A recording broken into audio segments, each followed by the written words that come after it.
Črno robido režemo podobno kot malino. Kot vidimo, je ta poganek lansko leto rodil. Izrežemo ga v celoti pri tleh. Prav tako izrezujemo poganke, ki niso perspektivni. Če možno, čim nižje tak štrcelj ni priporočljivo pustiti in ga bom kasneje še odstranil.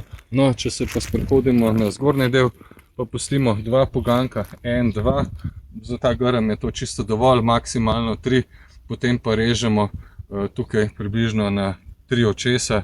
Lahko pogledamo 1, 2, 3 in enostavno prikrajšamo vse skupaj.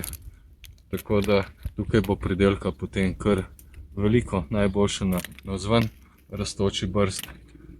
Zgoraj lahko tudi nekaj počistimo, tako da ima nekoliko daljše poganke kot robida, tako da preštejemo očesa.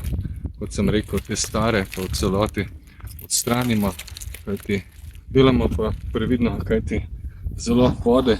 Če možno, potem delamo v usnjenih rokavicah, ko pobiramo poganke, tako bo pravzaprav kar najboljše narediti. Seveda pa zgoraj pa prikrajšamo tam 1,80 m, 2 metra in zadeve ponavljamo naprej.